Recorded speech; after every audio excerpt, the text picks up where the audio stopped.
The Clades, Western Anatolia, Cyprus, parts of the Eastern Mediterranean where their ships regularly show up further afield in Italy in the central Mediterranean up the Adriatic. Their goods travel, their motifs appear, but usually as part of a mixed cargo of influences. So when we talk about a civilization shaping Europe, we're mostly talking about how it set patterns in this maritime zone that later, European societies would inherit indirectly via the Greeks and then via the Romans and then via all the cultures that saw themselves as heirs of that classical world. Some of those connections are pretty solid. We can trace specific pottery styles like the so-called marine style radiating out from Crete and being copied elsewhere. We can follow the adoption of weights and scribble habits into Mycenaean administration. We can map where Cretanent-type sanctuaries appear far from the island. Other links are more speculative. Did a Minoan sense of the sea as a unifying space, a field to be? Managed and patrolled influence later Greek ideas of theocracy, see empire? Maybe. Did Cretan goddess imagery feed directly into the iconography of Aphrodite or Hera or Athena? Possibly. But the chain is long and full of reinterpretation. Archaeologists and historians spend a lot of time arguing about where to draw that line between direct inheritance and looser diffusion. Sometimes what looks like a Minoan survival might just be different societies facing similar problems such as how to build on unstable ground or how to symbolize authority and independently arriving at similar solutions. What's clear, though, is that Crete was one of the first places in this part of the world to put a full package together. Palatial centers, standardized administration, wide-reaching maritime trade, a distinctive art style, and a regional religious vocabulary. Once that package existed, it didn't stay home.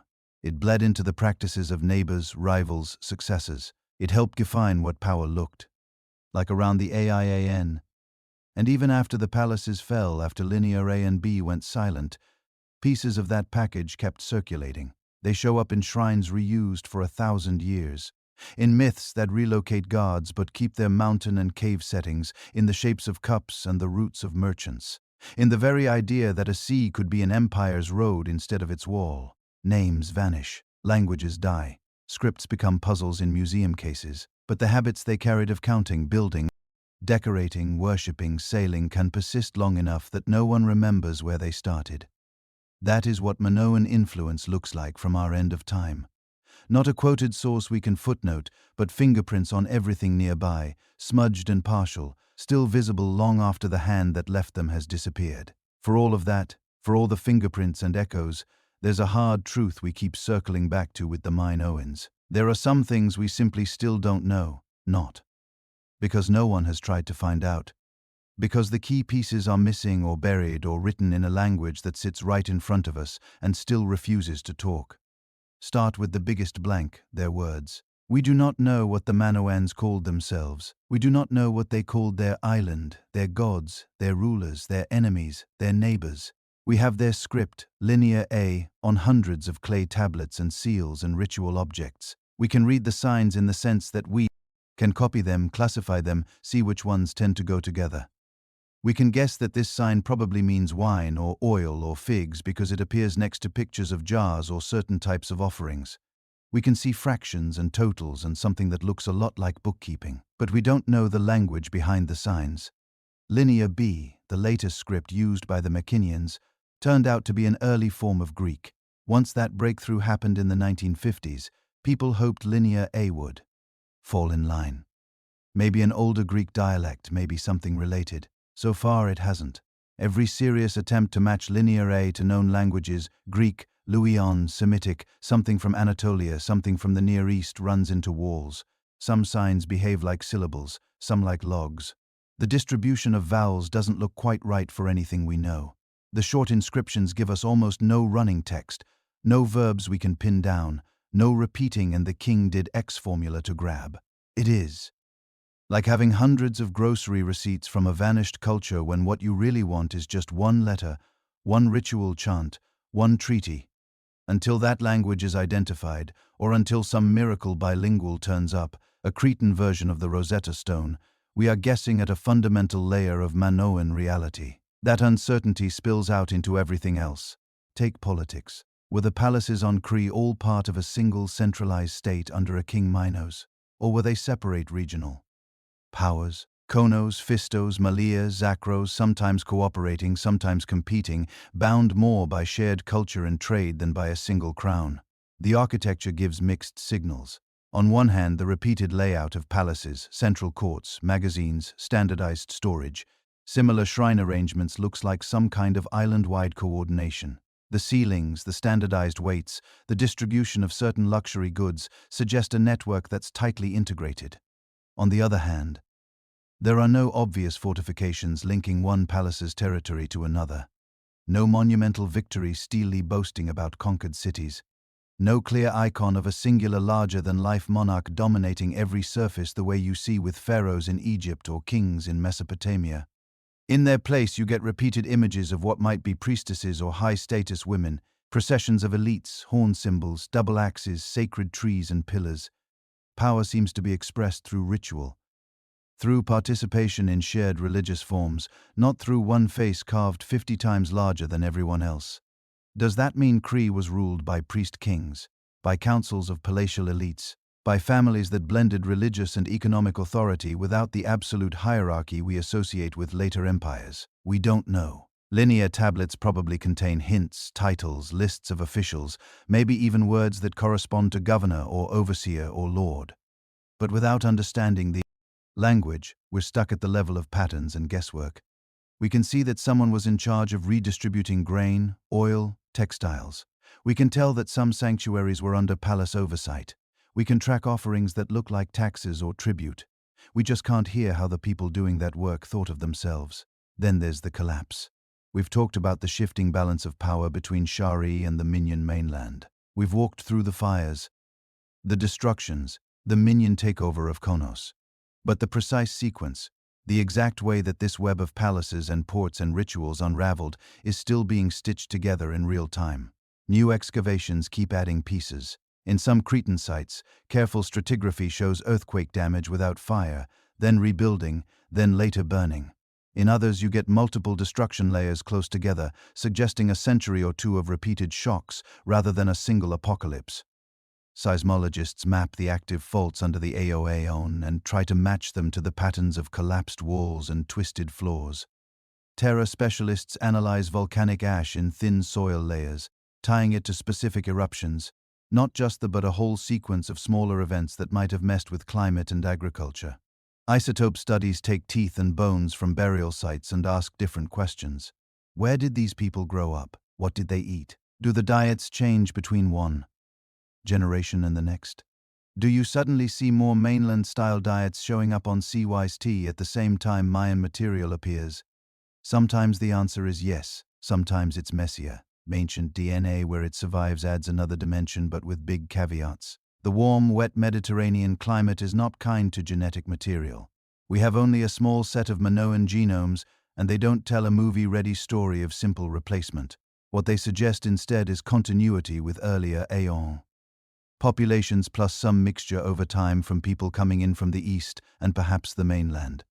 Mayans and Minoans look genetically close, not identical, but related branches off a shared regional tree.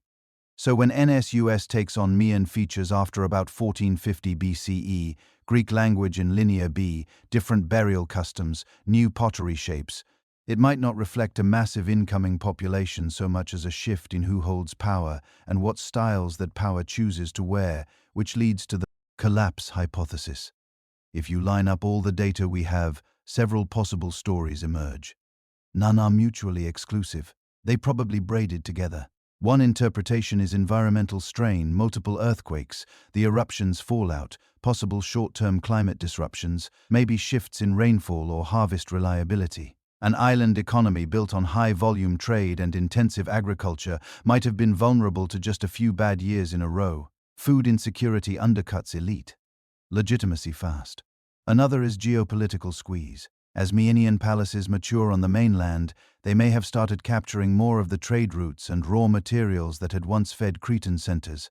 If key partners in Anatolia, Cyprus or the Levant began dealing more directly with Emsini Paios, palaces might have found their profit margins narrowing. Add in raids, piracy and shifting alliances, and suddenly master of the sea is more aspiration than reality. A third interpretation is internal fragmentation. Glacial systems that centralize storage and redistribution are great when everything flows smoothly. They are brittle when local elites feel shut out, or when regional centers start competing for the same limited prestige goods. Some of the fire layers in Cretan palaces might reflect local rebellions, factional infighting, or coups that got out of hand, not just foreign invasion. And finally, there's simple cultural takeover. You don't always need massive violence to erase a way of life from the record. A century or two of minion rule at Knossos, using Greek and administration, burying elites in mainland styles, reshaping cult sites to fit their own pantheon, could slowly drown out Minoan-specific practices. When the whole late Bronze Age system crashes around 1200 BCE, palaces burning across the eastern Mediterranean, whatever remained of uniquely Cretan bureaucracy and court culture might have been too thin to regenerate. Those are interpretations. They fit some of the evidence. They clash with other bits. And as new data comes in, they get revised, which loops us back to Linear A and what it could do to all of this. If someone somewhere finally cracks that script, not halfway, not this sign maybe means goat, but fully, our picture of Manon could change overnight. Imagine if we suddenly had ration lists that mentioned specific officials by title and name. Inventories that distinguish between palace land and temple land and communal land. Dedicatory inscriptions that say X, daughter of Y, offers this to the Lady of Z, giving us real personal and divine names. Treaties or guest gift records that actually list foreign policies, anchoring the network with proper nouns instead of guesswork.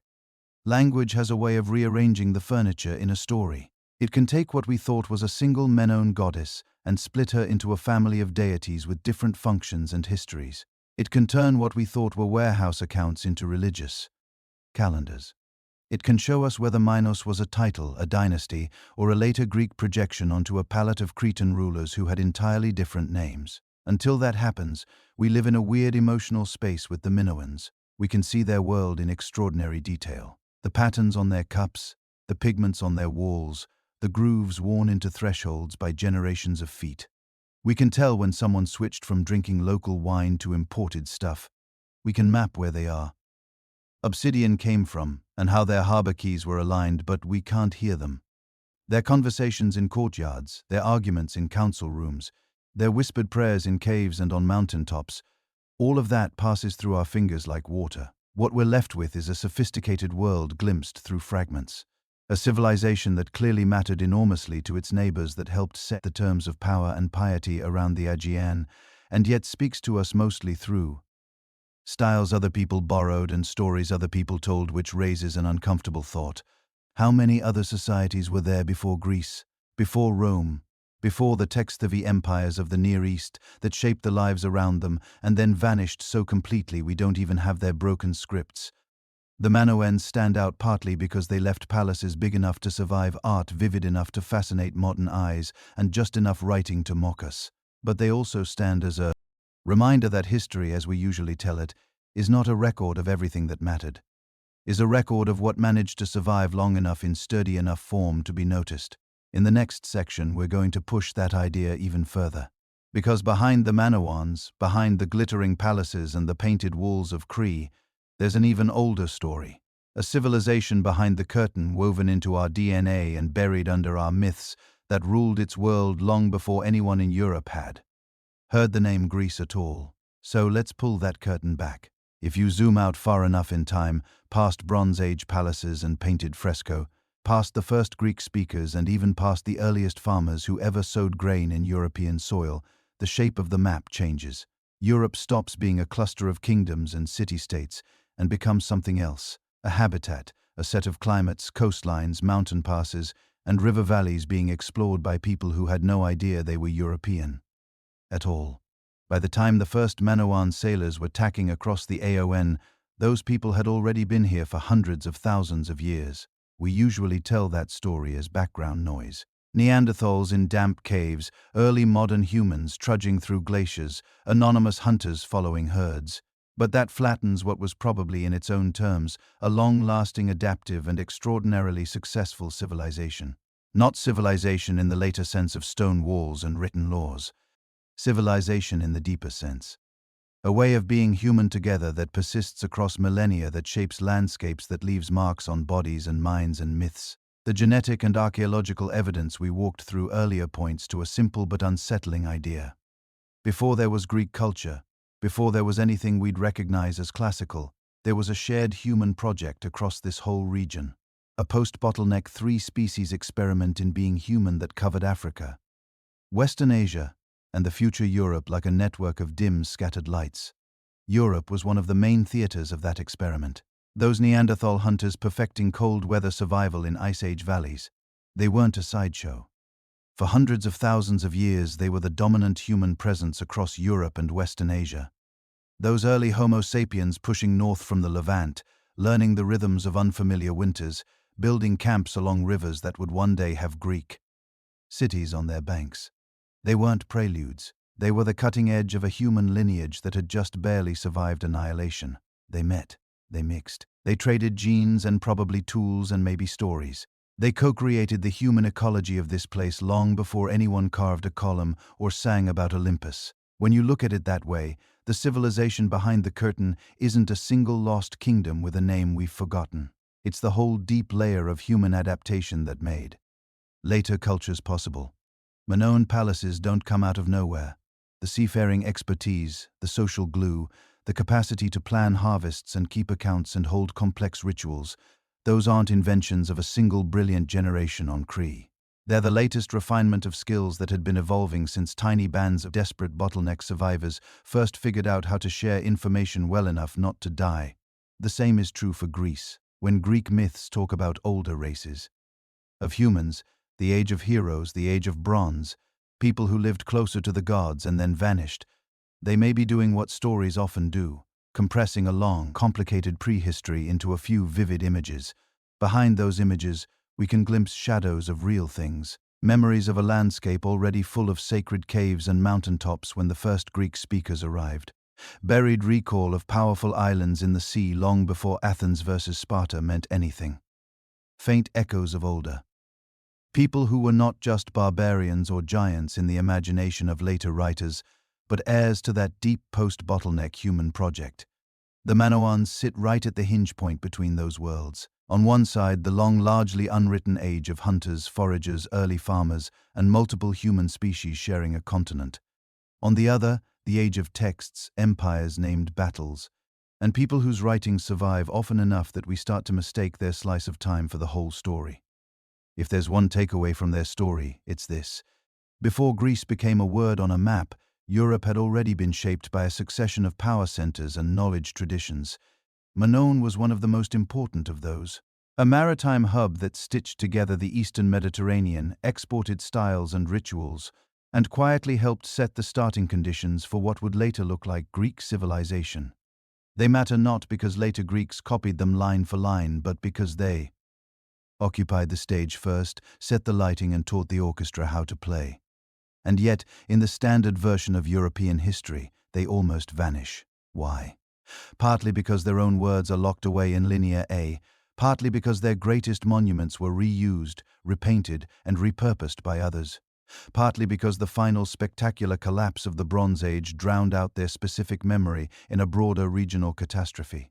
But there's a deeper reason too. Our story of Europe begins in earnest only when the sources become comfortable to us.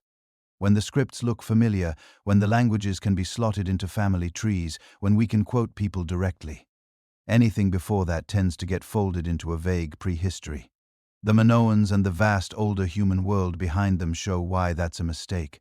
Their palaces, their genes, their half-read tablets keep whispering the same uncomfortable message. What we can see is not all that there was. What we can read is not all that mattered. And if that's true for Cree, a place with monumental ruins and near-miss writing, what about the societies that left lighter footprints? Coastal cultures drowned by rising seas since the last ice age. River and towns built in floodplains where later erosion took everything. Highland networks that farmed and traded for centuries without ever stacking stones in a way that would impress modern archaeologists. How many of those have we lost so completely that even their ghosts don't show up in our textbooks? We may never have full answers, but that in a way is the invitation to look at a map of Europe and see not just Greece and Rome and the familiar dots of civilization, but a pleimpist layer over layer of human experiments, most of them anonymous, all of them necessary if you enjoyed walking with me through that older, more mysterious side of Europe past the well-known ruins and into its deeper past.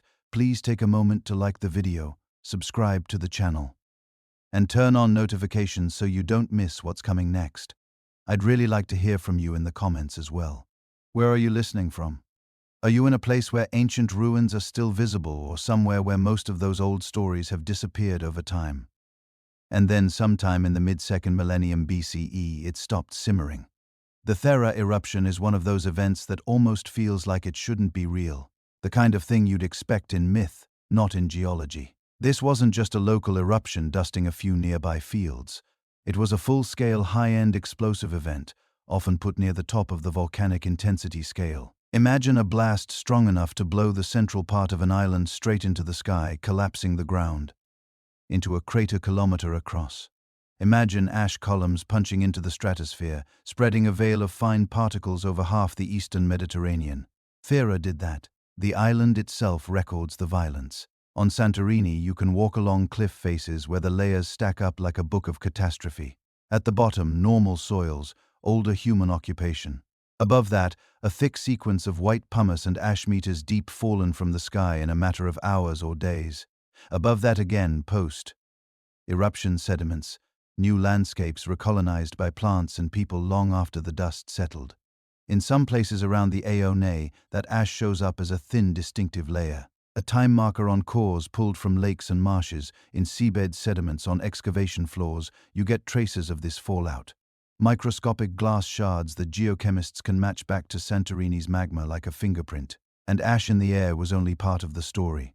Most reconstructions think the eruption unfolded in stages. Initial explosions, ash and pumice raining down, then catastrophic collapse of the central cone. When a huge volume of volcanic rock drops into the sea at once, the water has to go somewhere. It goes outward. That's where the tsunami hypothesis comes in.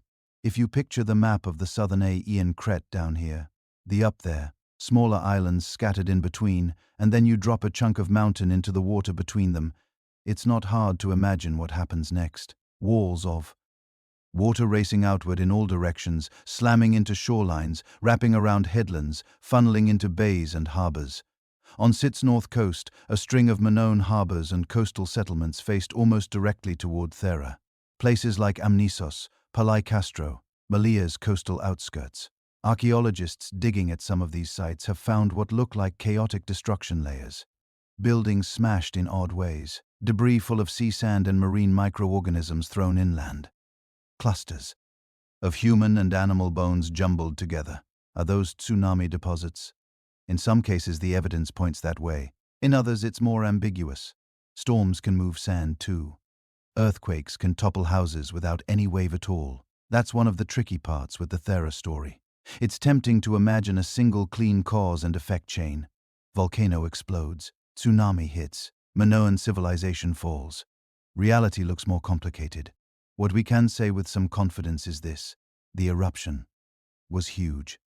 It blasted an astonishing amount of material into the atmosphere. It poured ash into the sea.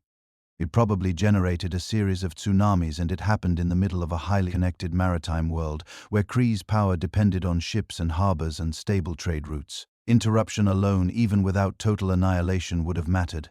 Think about what we've already seen of the Minoan network. Palatial centers acting as hubs, ships running regular circuits to the Cyclades too. The Greek mainland to Anatolia to Egypt and the Levant.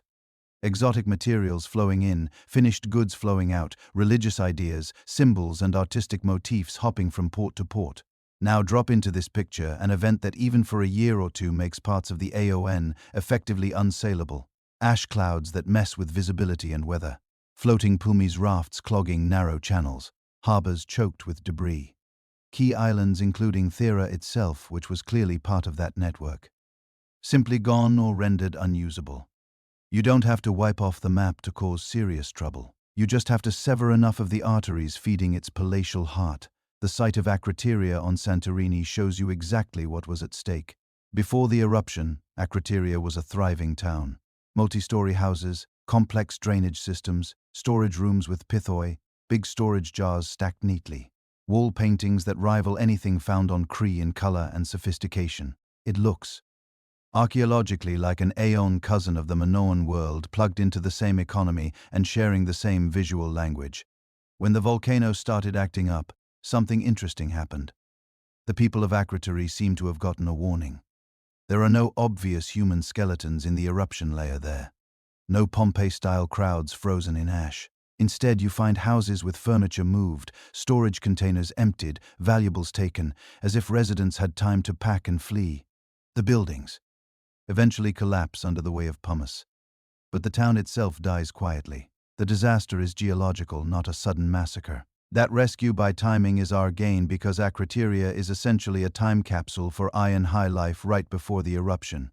Inside those houses you see wall paintings of ships in procession, harbors buzzing with life, flotillas moving between rocky islands topped with little towns. You see landscapes with flowering plants and monkeys imagined or imported. You see women in elaborate robes and jewelry, processions, rituals, maybe even scenes tied to a seasonal festival. This isn't just Minoan art exported. It's an entire community living inside that same shared cultural sphere. Adapted to its own island, but clearly connected to Cree via trade, style, and probably religion. And then, in a geological blink, their island is torn apart. For Sit, losing Thera and its Cycladic neighbors as stable partners would have been a serious blow. Imagine a logistics map. Key staging point removed, shipping lanes suddenly more dangerous, friendly harbors gone. A psychological shock hanging over everything. Now layer on another problem: dating. You'd think an eruption this big would be easy to pin down precisely. It's not. For decades, scholars used pottery sequences and Egyptian historical records to anchor the event. The relative dating went something like, find the pumice in Egyptian contexts, match it to known reigns of pharaohs, cross-check with styles of imported ceramics. That approach tended to push the eruption down closer to 1500 BCE, after the period of peak Minoan palatial prosperity. Then radiocarbon got involved. Organic material buried by the eruption, branches, seeds, charred remains can be dated using carbon-14. A number of those samples, combined with tree ring sequences and ice core layers that might record volcanic signals, seem to indicate an earlier date, something more like the late 1600s BCE. That's a big difference. A century or more. If the eruption happened closer to 1600, it would line up with the height of the so-called Neo-Palatial era on Cree, when the great palaces were at their richest and artistic output was at its peak. In that scenario, the eruption might be the beginning of the end, a blow that destabilizes a flourishing system and sets up later crises. If it happened nearer 1500, it might fall into a period when Minoan power was already fraying for other reasons, making them more of a heavy push on something already leaning. Different chronologies tell different stories. One version, Thera is the thunderbolt that hits a robust empire. Another, Thera is a brutal aftershock in a landscape already full of cracks. The debate isn't just academic nitpicking. It shapes how we understand the relationship between natural disaster and social change. Either way, what the archaeological record on Cree itself seems to show is not a simple everything burns the day after the volcano scenario. The big palaces don't all collapse in one synchronized moment associated with the ash. Some are damaged, rebuilt, modified. Some seem to keep functioning, perhaps at reduced capacity. Trade with the wider East Mediterranean doesn't completely stop. Egyptian and Levantine goods continue to appear. The linear administrative machinery keeps ticking for a while. That's where the idea of shock to the system becomes useful. Complex societies can absorb a lot. They have buffers, stored surpluses, political alliances, diversified trade, religious narratives that make sense of disaster. What they don't like is repeated compounding stress. A volcano of the magnitude can't help but be one of those stresses. It likely damaged or destroyed parts of the Minoan fleet. Ruined coastal installations, disrupted regular trade routes to key partners, hit psychologically the gods themselves, tearing the sea apart, possibly altered regional climate for a few years, affecting harvests. But it didn't instantly wipe Cree clean. It weakened a web of interdependencies. It cut a few major threads, maybe snapped others halfway through. The system kept going, but now more brittle, more vulnerable to later shocks. Meanwhile, Akrotiri, sealed under meters of ash, sits as a silent witness with murals of ships and harbors frozen in the moment before impact. A world in motion paused mid-breath, So when later Greek stories talk about a great island power punished by the sea or a civilization sunk beneath the waves, hard not to hear an echo. Maybe not of Atlantis as some like to claim, but of a real memory, a time when a brilliant Aegean network suffered a blow from which it never fully recovered. Yet the final act hadn't played out. Because on Crete, long after the ash stopped falling and the Pulmis rafts dispersed, the palaces still burned. Not from volcanic fire, but from something much more human. If Thera didn't finish the job, then what did? When archaeologists say a palace burned, they're not just being dramatic. On Crete, at places like Nos, Phistos, Malea, and Zakros, you can literally walk down through the soil and feel the moment when everything changes. Above you get later debris, scattered stones, eroded fills, bits of pottery from people living among the ruins or reusing old walls. Then as you go deeper, you hit a compact, distinctive horizon. Charcoal-rich soil turned almost black, broken mud brick baked hard by intense heat. Fallen roof beams reduced to carbon ghosts, storage jars, fractured in place, their contents flash-baked or exploded. In some cases, walls re-end or vitrified where the fire got hot enough to alter the stone itself. That's a destruction layer, a scar in the stratigraphy. It's not just rubble. It's rubble that has been through fire. Archaeologists read those layers like crime scene investigators. They ask, where did the fire start? In storerooms, in upper floors? Do the collapsed floors and roofs show a particular direction of fall? Are there slingstones, arrowheads, or weapons embedded in the debris? Are there crushed skeletons, people trapped by sudden collapse? Do valuables still sit on floors and shelves, or were they removed? Is there any sign that someone came back to clean up? Because how a place dies says a lot about what killed it. The Minoan palaces don't all tell the same story, but they rhyme. At many sites we see a major destruction horizon in the later 15th century BCE. The so-called final palatial period comes to an abrupt fiery stop. Thick burn layers cap the last linear records. The last full expression of that old Minoan palatial system. Konos is complicated as usual. It burns, but it also gets rebuilt and reoccupied, apparently under different management. Other palaces like Zakros on the far east coast look more like they were hit and left. So what happened? The honest answer is nobody can prove a single neat explanation. But there are several major suspects and each has evidence in its favor. And problems. One candidate is the Earth itself. Crete sits in a seismically active zone. Even today, earthquakes are regular visitors. In the Bronze Age, they were probably even more frequent companions as tectonic stresses adjusted across the AON. At several Minoan sites, you get signs of quake damage. Walls shifted off their foundations, floors buckled, staircases collapsed without clear burn. Some destruction layers show a pattern of toppled masonry that looks more like shaking than fighting. And earthquakes can cause fires. Imagine oil lamps falling over, a hearth spilling embers into storms full of grain, olive oil, cloth, wooden beams. Once that kind of complex catches, it can become an oven. You don't need enemy soldiers to explain charred archives and baked brick. There's also the possibility of earthquake sequences, not just one big event, but a series of tremors over years or decades. In that scenario, you don't get a single the day it all ended. You get repeated blows. Repair, rebuild, another quake, more damage, corners cut, structures weakened. Every cycle drains labor, resources, and political goodwill. Add a few fires into that pattern and the palaces might simply reach a point where rebuilding yet again isn't worth it or isn't possible. But geology alone might not tell the whole story. Another suspect is internal revolt. The palaces were not cozy village co-ops. They were centers of authority. They controlled land storage redistribution. They organized labor for building projects and agricultural work. They ran shrines and ceremonies that surely reinforced their own legitimacy. If you're a farmer on the outskirts delivering your grain up to the central storerooms and getting rations back, your view of this system might depend heavily on how fair it feels and on whether the palace can keep its promises. What happens if after something like Thera, crop yields dip, if seaborne trade becomes erratic, if the palace still demands the same taxes? The feast gets smaller and the gods start looking angry. Revolts are hard to prove archaeologically. People don't leave neat inscriptions saying, "On this day we overthrew the palace and set it on fire." But some destruction layers look almost too thorough. Storerooms burned to the ground, archives charred, central halls gutted, while simpler houses around the complex show less catastrophic damage. In a few cases, objects that look like official symbols, seals, prestige goods, end up smashed or discarded in unusual ways. Is that an earthquake?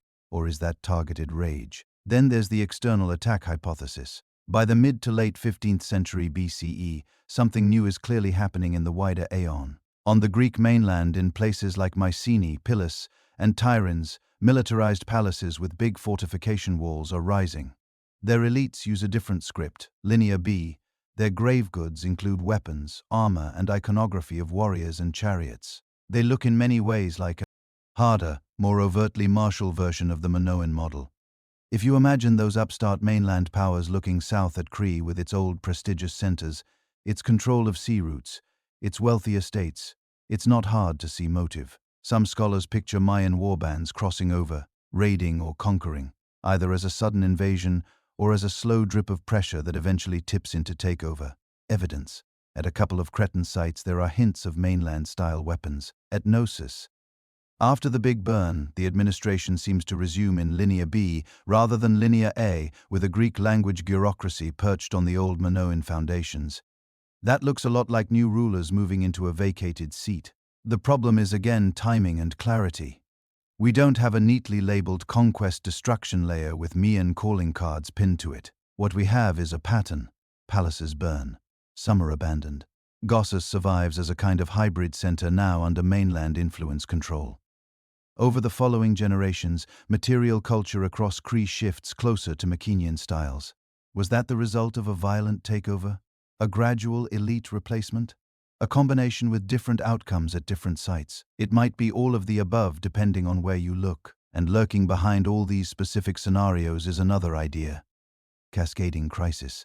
Think back to the even if it didn't directly flatten the palaces, it likely damaged ports, fleets, and overseas dependencies. Trade. Routes had to be rerouted or rebuilt.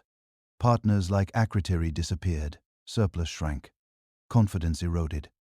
Now layer onto that the ordinary background of earthquake risk. Add possible fluctuations in climate, a string of bad harvests here, a drought there. Insert growing competition from ambitious mainland neighbors. None of these by itself has to be the killer. But together over a century or two, they can undermine the stability of even a sophisticated system. That's where the distinction between a single catastrophe and repeated destabilization matters. A society hit by one big disaster can paradoxically come out stronger. Rebuilding gives leaders a chance to demonstrate competence, to reward loyalty, to redesign their centers. People pull together under the banner of recovery, hit that same society again and again before it's fully recovered from the last shock and the dynamic changes. Instead of "we can fix this," the mood shifts toward "they can't keep us safe." Trust erodes. Obligations feel heavier. Old arrangements start to look negotiable. When we look at the Minoan palatial sequence, we don't see just one destruction horizon. We see multiple episodes of damage and rebuilding. An earlier wave around 1700 BCE, after which the palaces come back even grander. Then the later, more terminal burnings in the 15th century. That earlier cycle is a great example. After the first big destructions, the so-called neo-palatial period sees the palaces rebuilt with even more elaborate architecture and art. Corridors of processions, grand staircases, intricate storerooms. It's as if the elites used the crisis to double down on their role. We rebuilt this world. We deserve to rule it. Rebuilding isn't just engineering, it's politics. You decide which areas get restored and which get left as rubble. You decide who gets new storage rights, new land allocations, new temple spaces. You bring in allies. You reward supporters. You sideline rivals. A post-disaster city is a blank slate that somebody gets to write on. Now, fast forward to the final destruction horizon. At many sites, that script writing opportunity either isn't taken or isn't possible. Some palaces are not rebuilt at all. Others come back only partially. At Knossos, someone clearly has the capacity and will to restore the administrative machinery, but now in a way that aligns with mainland Greek interests. That's what a weakened network looks like. Not absolute emptiness, but an uneven field full of partially broken nodes. For an ambitious power nearby, that kind of landscape is an invitation. If you're Armenian 1A on the mainland and you see ports flickering, its palaces damaged, its local elites scrambling, this is your moment. You don't have to launch a Hollywood-style armada and conquer the island in a single campaign. You can send merchants first, then diplomats, then marriage partners, then auxiliary troops to help secure a troubled harbor. Step by step, you turn influence into leverage into control. By the time the smoke clears, the palaces are still there in some form. But the people keeping the tablets, commanding the ships, deciding where the surplus flows, those might be new faces. The end of the Manoan palatial world is visible in burnt beams and collapsed halls. What's harder to see are the conversations, the betrayals, the desperate decisions made in the years before the fires. Were angry farmers setting torches in the night? Were rival Cretan factions fighting each other in the chaos after another quake? Were mainland adventurers quietly backing one side and then stepping into the vacuum? The archaeology gives us the ash and rubble. The motives stay shadowy. What we can trace, though, is the aftermath. A Cretan landscape of former palaces, some silent, one dominant, now speaking a different bureaucratic language. A civilization that once projected power across the waves has turned inward, its network frayed, its identity blurred. And on the mainland, in stone citadels that look very different from the open wall-less courts of Manoan Crete, another kind of palace is just hitting its stride. On the mainland, those other kind of palaces aren't just architectural quirks. They belong to a different civilization with a different temperament. We call them the Mycenaeans. If Manoan feels like a world of open courts and flowing processions, Minoan Greece feels like a clenched fist. You see it first in the hills where Minoan palaces sit, low in fertile plains or on gentle rises. Mayan centers like Mycenae Tyrins and Pios perch on defensible heights wrapped in enormous fortification walls. Later Greeks called those walls Cyclopean because they literally could not imagine normal humans moving stones that big. Inside those citadels, you still have storerooms, workshops, shrines. You still have a central hall, the Megaron, with a hearth and a throne. But the emphasis is different. The Minoan Megaron is a stage for a single ruler. One acts rather than a broad multi-courtyard space for fluid movement. The art on the walls leans heavily into chariots, hunting, and warriors. Bronze weapons appear not just as tools, but as prestige markers in graves. And then there's the burial style. On Crete, especially in earlier periods, you get communal tombs, cave-like chambers used by generations of a family or community. Bones get moved, reorganized, mingled. The dead are part of a long layered ancestry. On the mainland, by the later Bronze Age, elite graves increasingly focus on individuals. Shaft graves at Myene with spectacular gold masks, weapon sets, cups, and jewelry. Later, huge beehives throw tombs cut into hillsides with long Dromo passages leading down to a single dramatic burial chamber. You're not looking at anonymous ancestors here. You're looking at maimed lineages asserting themselves. This one person mattered. This family matters. This hierarchy is real. Both worlds run palaces. Both store surplus, manage land, direct labor, officiate rituals. But the Mycenaean package is more overtly militarized and stratified. Their power is advertised through walls, weapons, and royal burials in a way the Manoans never quite embraced. So what happens when these two systems start to overlap? By the time the fires are flaring in the Cretan palaces, the Minoan world is consolidating. Citadels across mainland Greece show increasing uniformity in architecture, pottery, and administrative practices. The linear B crypt is being used to keep careful records in Greek. Local rulers are plugged into a shared cultural matrix that feels coordinated, not random. And out in the Aon, Minoan-style pottery starts showing up in places Manoans once dominated. On Crete, this isn't just a trickle. After the big destruction horizon, Mycenaean material culture surges. One of the clearest pieces of evidence for what's happening comes from the heart of the old Minoan system, Konos. Before the burn, the palace at Knossos uses linear A, that still unread script of the Minoan administrators. Afterward, when the site is reorganized, the tablets change. Suddenly, we're looking at linear B, same tablet shapes, same basic medium, same habit of writing on wet clay that accidentally gets fired in the destruction. But the language encoded is different. It's Greek. Archaeologists call this the Minoan phase of numbers. Administratively, it behaves like a mainland palace. The tablets talk about herds, rations, textiles, bronzes, offerings to deities, all in a bureaucratic Greek that lines up closely with records from Pios and Thieves. It's as if somebody took the Minoan palatial operating system and installed a Minoan language program to run on it. What does that mean in human terms? It doesn't necessarily imply a tsunami of settlers flooding across from the mainland and displacing everyone. Takeover can happen at the top. One possibility is elite replacement. Imagine a local crisis on Kree. Palace is damaged, rival faction. Squabbling, resources tight. A mainland prince marries into a Cretan family. Or a Cretan faction calls in Mienian support to win a local power struggle. In exchange for military backing, those mainland allies get positions of authority. They bring their scribes trained in Linear B. They start recording the same old flows of grain and wool using a language and script they're comfortable with. From the outside, the farmers may barely notice at first. You still deliver your produce. You still work. The estate fields, but the men at the top table speak with a slightly different accent. Another possibility is administrative control without full political conquest. The Mycenians might not have needed to rule every village. What they really want is control over key nodes, harbors, major estates, the central palace complex. In that model, you could have a situation where Knossos becomes a Minyan-run fiscal and religious hub, orchestrating flows of goods that still come from overwhelmingly communities. The scribes might be mainlanders, the shepherds and weavers local. And then there's the long, slow option, gradual dominance. Even without dramatic battles, a militarized, coordinated mainland economy could outcompete a weakened system. Mian traders show up with desirable goods and new stylistic fashions. Local elites imitate these to keep up with their peers.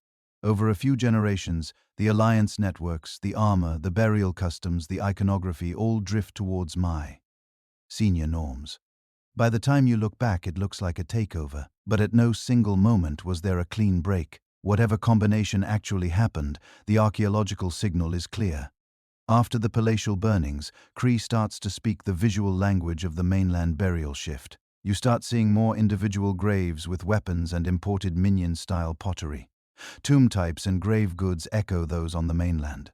Elite Cretans or Mycenians living on Kree are making statements in the symbolic vocabulary of warrior aristocracy. Weapons change too. Earlier Minoan art, even when it shows bulloping or hunting, often downplays explicit battlefield violence. The weapons you do find, like elegant rapiers, fit a world of prestige and ceremony as much as combat. In the post-destruction period, Mienian-style swords, spearheads and armor pieces become more common. The iconography follows more shield motifs, more martial themes, more scenes of armed men striding or riding. Art turns from the fluid and often ambiguous compositions of neo-palatial Crete toward the cleaner, harder lines of Mian design.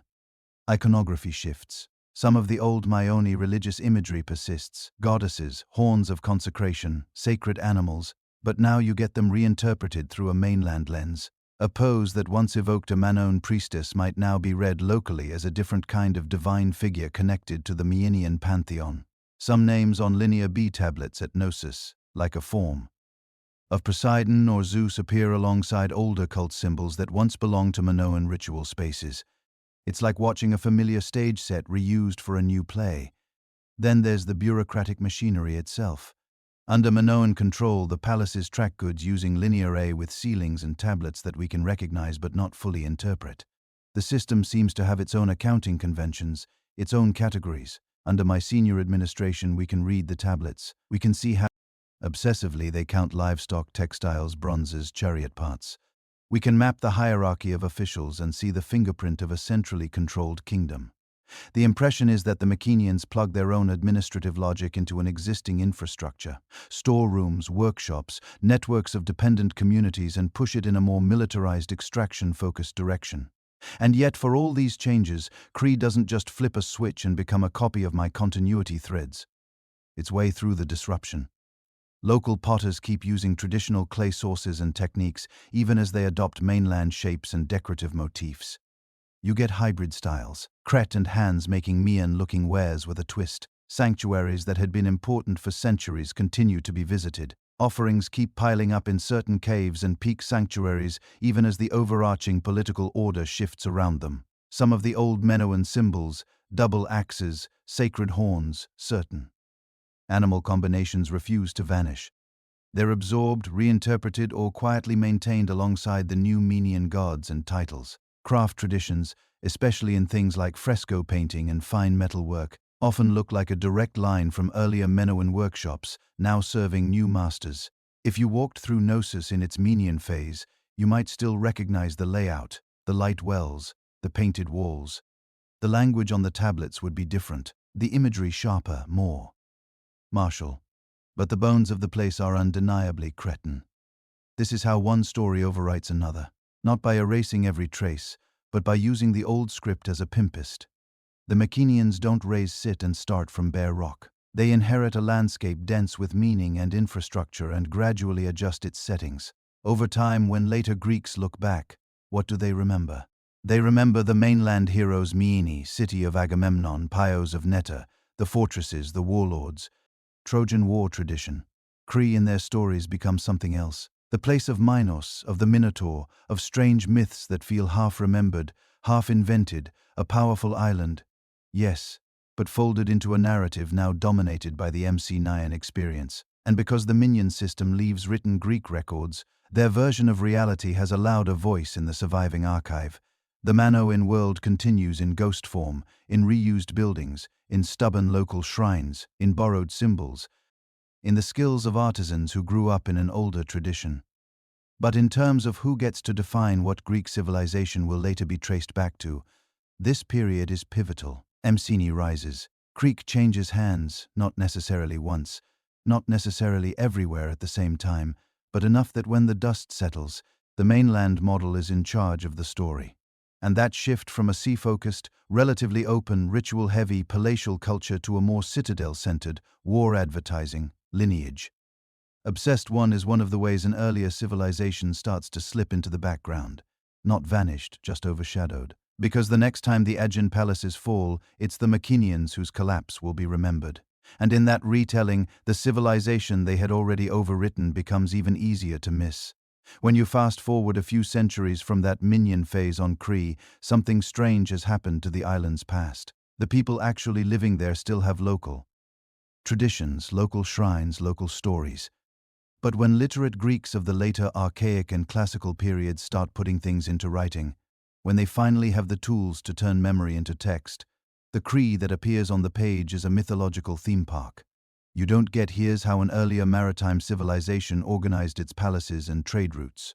You get King Minos, the tyrant of Knos, demanding human tribute from Athens. You get Daedalus, the genius architect, building a labyrinth. That's part prison, part supernatural maze. You get the Minotaur, a literal monster at the center of Cretan power, fed on foreign youths. That's what Minoan civilization looks like through later Greek eyes. A story about domination, monstrosity, and a heroic mainland prince, Theseus, coming in and cleaning house. Notice who gets to be the hero in that version, not some sailor or priestess or ruler. An Athenian prince, a mainlander. The island is powerful, yes, but ultimately it's a stage for a Greek city's origin myth, a place Athens proves itself against. By the time those myths are being written down, nobody remembers Linear A. Nobody can read the old clay tablets that once tracked Cretan flocks and offerings. The palaces themselves have gone through phases of abandonment, reuse and reinterpretation. Earthquakes, fires, and the slow grind of time have turned bright frescoes and stores into rubble and fill for later buildings. The minion version of Crete, the one that wrote Greek with linear, be it numbers, is already long gone too. The late Bronze Age collapse has knocked out the whole palace system, mainland and island alike. Writing disappears from Greece for centuries. So when literacy returns in the early 1st millennium BCE, when the Greeks adopt an alphabet and start writing epic poetry, law codes, history, they're leaning on oral tradition that has been free-floating for a very long time. An oral tradition doesn't preserve a civilization like an archive. It preserves a feeling. Maybe what survived in stories about Crete was a sense of an older, uncanny power in the islands. Maybe vague memories of a time when Cretan ships dominated the Aeone, collecting tribute, setting terms. Maybe dim recollections of labyrinthine buildings, complex storerooms, and strange bull rituals. But by the time those impressions hit the page, they've been folded into the worldview of much later societies. Homer's Crete of the 100 cities is a place of many peoples and many tongues, but it's a backdrop, not a protagonist. Later authors turned King Minos into the world's first naval emperor, ruling the seas, stamping out piracy. Then they darken him, paint him as cruel and arbitrary. Still others rehabilitate him as a wise lawgiver. All of this says more about what later Greeks thought kingship and sea power should look like than about what the Bronze Age Cretans actually did. This is how conquerors' record-keeping outlives the conquered. The Mycenaeans adopt parts of the system and plug Greek into it. Their language gets written. Their titles and gods show up on tablets. Their administrative habits become legible to us. When that whole world falls apart and centuries later Greek speakers start writing again, the line of remembered ancestry runs through Myene and its kin through Agamemnon, Netta, and their legendary peers. The written self-aware tradition of we Greeks grows out of that imagined heroic past. The people who originally built the palaces had no such descendants in the textual record. They don't get to say this is who we were. This is what we believed. This is how we saw ourselves. Their script remains undeciphered. Their bureaucratic language is locked away in signs we can copy but not read. So when later writers look back, they don't see Minoans. That term is a modern invention coined by Arthur Evans in the 20th century. Inspired by the Minos myth, the ancients themselves saw people of Cretans, followers of Minos, but always filtered through their own horizon. Meanwhile, the most detailed sources we have for the late Bronze Age Aeon come from the side that wrote Greek, the Mycenaeans, the Hittites, the Egyptians. They mention places that might be CYT, might be Aeon Islands, but always as trade partners, enemies, occasional line items in royal inscriptions. In that paper trail, identity gets flattened into an entry in someone else's ledger. You can see the effect in the way classical authors talk about pre-Greek people more generally. They lump them together as Plas, Leakers, Eteocretans, shadowy, vaguely defined groups that occupy the land before the Hellenes arrive. They are indigenous, mysterious, often associated with strange rites and old sanctuaries. But their individual histories, languages, and political experiments are blurred into a common haze. To a 5th century Athenian, the Bronze Age is already mythical deep time. The distinctions between a Minoan palace at Knossos and a Mycenaean citadel on the mainland are not what matters. What matters is how those distant, half-remembered worlds can be deployed in present arguments about law, citizenship, warfare, or piety. So, Shai becomes a cautionary tale or a source of exotic stories or a prestige anchor. Our customs go back to Minos. Each retelling nudges the memory further away from whatever lived reality once existed, and the material those memories might have been checked against the original Cretan archives stays mute. This is the other part of how a civilization gets erased. The medium Minoan writing mostly survives on clay because of accidents. These were not formal "we will last forever" inscriptions carved into stone.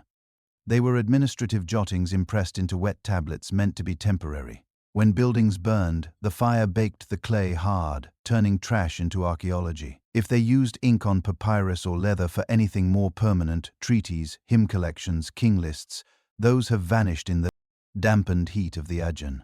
Wood, cloth, wax tablets, painted wall texts, all gone. What we're left with is a civilization where the surfaces that usually talk to us, texts, explicit self-descriptions, are almost entirely missing. An entire world of contracts, rituals, myths, and debates could have been carried on in media that archaeology almost never finds. So from our perspective, the Minoans are loud in stone and clay, but quiet in words. We see their architecture, their drainage systems, their fresco of acrobats and goddesses and strange hybrid creatures. We see their seals, their ivory carvings, their jewelry. We can map their trade routes through the distribution of their pottery. But when we ask them directly, they say they don't know. What did you call yourselves? What stories did you tell about your gods? What did you think about the sea? About power? About death? They answer in an untraceable script. That silence creates a vacuum, and in history vacuums rarely stay empty. Later cultures fill them with their own narratives.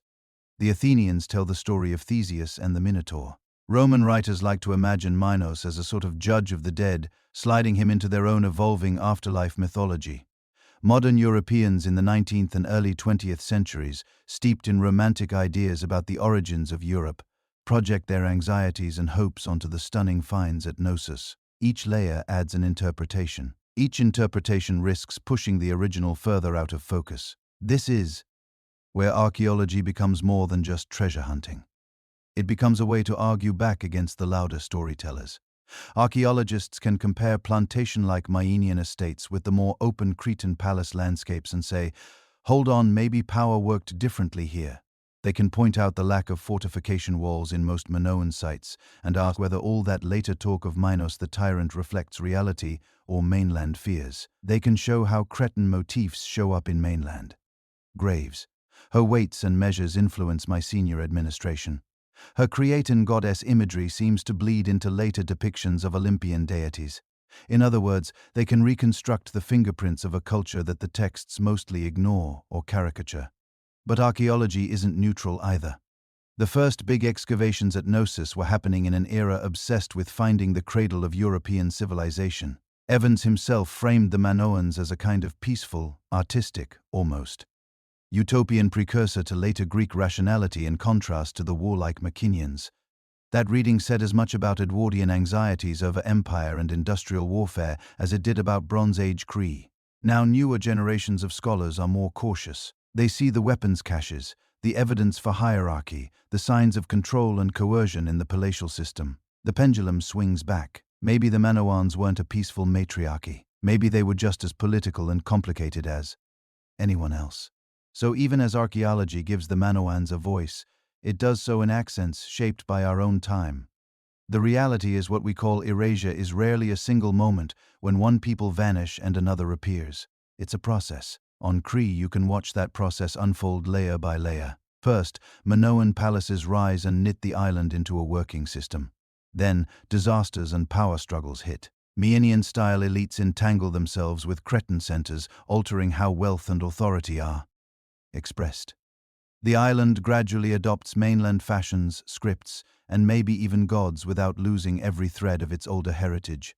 Then the whole late Bronze Age palace world disintegrates. For centuries, writing disappears. Smaller, more localized communities carry on, drawing from whichever strands of the past still feel alive. By the time literate Greeks start telling themselves where they came from, the Cretan part of the story has been transformed, absorbed, rebranded. The double axes become symbols of strange old cults. The great courts turn into the labyrinth. King Minos becomes a character in somebody else's epic, then a legal reformer, then a judge in the underworld. The civilization that once dominated the Aegean hasn't truly vanished. Its genes continue in the people of the islands. Its symbols survive in shrines. Its building techniques echo in later architecture. Its trade routes set patterns later merchants still follow. But its name, its language, self-understanding have been almost entirely overwritten. This is what erased usually means in deep history. Not burned out of existence in a single day, but slowly folded into the identity of the conqueror, the successor, the storyteller with the louder pen. If you strip away the myths and the later propaganda and just follow the stuff, a different picture of erased Cree appears, because even when a civilization loses its voice, its habits have a way of sticking to other people's hands. Start with the obvious, the art.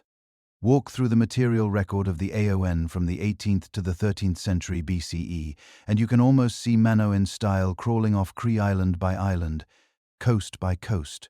Once you get those flowing, almost kinetic frescoes, blue dolphins racing across walls, youths vaulting over bulls, women with elaborate flounced skirts and bare breasts, leis and crocuses winding up columns, pottery with swirling marine motifs, octopuses, argonauts, seaweed wrapped around jars like they're alive. A few generations later on the mainland in the ancient shaft graves you have something different.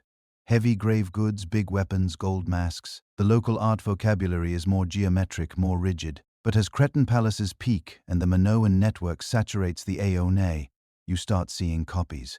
Mainland walls get fresco in a Cretan hand. Some are probably painted by Cretan artisans who've been hired or transplanted.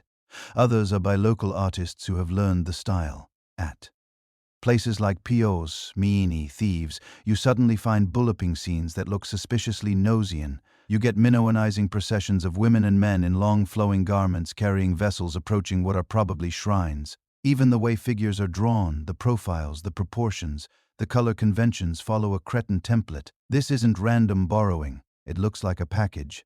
You want to show that your newly rich mainland palace is plugged into the top-tier AIAN network.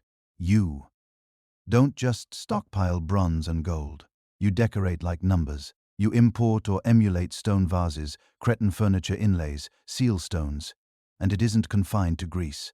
In the buried town of Akrotiri, Cretan-style frescoes are everywhere. Some scholars think the painters may literally have come from Crete. Others argue for a strong local workshop shaped by Cretan training. Either way, the visual language is the same. Flowing plants, marine life, ritual gatherings, maybe even early versions of priestess imagery. On islands across the Cyclades, Minoan motifs start appearing on pottery and small objects. In coastal Anatolia, you see style stonework and iconography mixing with local traditions. In Cyprus, forms and decorative choices seep into local ceramics and luxury goods. This is what influence looks like before anyone is writing art theory. But the visual style is only the surface layer. Underneath is the machinery that made that style profitable. Ships, harbors, and a particular way of thinking about the sea. When later Greeks imagine Minos as master of the sea, they're projecting backward, but they're not inventing from nothing. The archaeological footprint of Cretan maritime power is real. Cretan-style ship models, anchor types, and harbor installations show up along the coasts of the southern Aegean. Wrecks carry goods packed in recognizable Minoan jars. Harbor towns in the Cyclades and along the Anatolian coast start adopting similar layouts. Quays, storage areas, shrine spaces overlooking anchorages. There's a strong case that Cretans or people trained in ways helped standardize what a Bronze Age port looked like and how it functioned. That includes how you move cargo and how you record it. Those undeciphered linear A tablets from Sit are frustrating as texts, but as objects they're very clear about something. There was an established way to count things, track offerings, measure volume and weight, and distribute goods. The symbols for fractions, the layout of accounts, the repeated pairing of certain signs with certain containers. All of that shows a mature administrative system. Then on the mainland, when the Mycenaeans finally start writing Greek in Linear B, what do? They adopt not just the script but the whole logic of record-keeping. The same basic tablet shapes, the same practice of grouping entries by location or commodity. Very similar systems of weights and measures. Even some of the ideograms, little pictograms. For man, woman, tripod, cloth, oil, carryover. Here of all places you can see a fairly direct line of cultural inheritance. You don't develop a complex administrative notation from scratch overnight. You borrow one that already works. And once you have that borrowed system in place, it starts setting expectations. If you're an elite in POs or thieves, your scribes are managing flocks, grain, oil, textiles in a way that looks a lot like what their predecessors and counterparts did in numbers. That shapes how you think about property, labor, taxation, and ritual offerings. Even if the language on the tablets has shifted from whatever the Cretans spoke to Mayan Greek, the underlying habits of tracking and controlling resources are part of the Minoan legacy. The influence goes beyond bookkeeping. Look at early Greek religion. This is one of those heavily debated zones where scholars argue about everything, but there are some suggestive overlaps. The Minoan world is saturated with images of powerful female figures in elaborate dress flanked by animals holding snakes standing on mountaintops between lions. Shrines are often on peaks or in caves. Sacred symbols include double axes, horns of consecration, trees, pillars. Centuries later in Greek religion, you get Artemis as mistress of animals, Poscia Theron. You get Hera on hilltop sanctuaries, Athena with her goats and snakes, deer in caves and hidden places. You get mountain peaks and caves as persistent sacred sites, some of them continuously used from the Bronze Age onward. You find Greek cult titles like Potna, mistress, that show up in Linear B tablets, probably borrowed from an older Aean religious vocabulary. You see double axes and horn-like symbols in later Greek sanctuaries. Not everywhere, not always, but enough to make people ask questions. Is Athena's snake or Zeus's identity as a Cretan-raised god in some myths a direct survival from Minoan worship or a mainland religion that absorbed and repurposed island symbols? We can't say with certainty. There's no bilingual "this is the same goddess" inscription. But the continuity of sites, symbols, and certain ritual gestures like processions, libation tables, and bench sanctuaries strongly suggest that early Greek religion didn't spring from nowhere. It grew in soil that had already been cultivated by people in the Minoan orbit. The same is true of elite display. A Mayan ruler who fills his grave with gold cups adorned with sea creatures and spirals is sending a message. I'm tied into the sea network. I can command the luxuries that once flowed through Crete. Wearing Cretan-style jewelry or using imported Minoan stone vases at feasts turns someone's body and table into a billboard of connectivity. Over time, those choices harden into norms. Certain shapes of cups, certain decorative bands on jars, certain colors of wall painting become what proper high-status architecture and dining look like in the Aeon. When later Greeks build their own temples and public spaces, some of those inherited sensibilities echo in choices about column spacing, light wells, painted decoration. It's not that a 5th century architect is consciously copying numbers. Is that the whole region's idea of what a prestigious built environment looks like been shaped by centuries of Manon and Manon-descended models. And this is where it helps to be precise about what we mean by Europe. In Bronze Age terms, Europe isn't a political or cultural bloc, it's a geography. What the men's really touch directly is the Aeon basin and the coasts plugged into it. Southern Greece. Most people imagine European civilization beginning with Greece philosophy, architecture, democracy, mythology, as if history suddenly switched on around 800 BC. But what if that's only the part we remember, and not the part where the story truly begins, and suddenly Europe went from darkness to brilliance? But that's not actually what happened. Because before Greece, before the marble temples and the city-states and the Iliad, there was something else, something older, something stranger, something so thoroughly swallowed by time that for centuries almost nobody even knew it existed.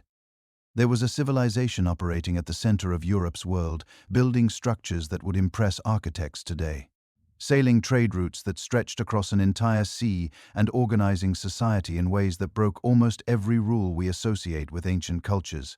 They shaped the world that Greece inherited, and then they vanished from the historical record so completely that later writers barely mentioned them at all.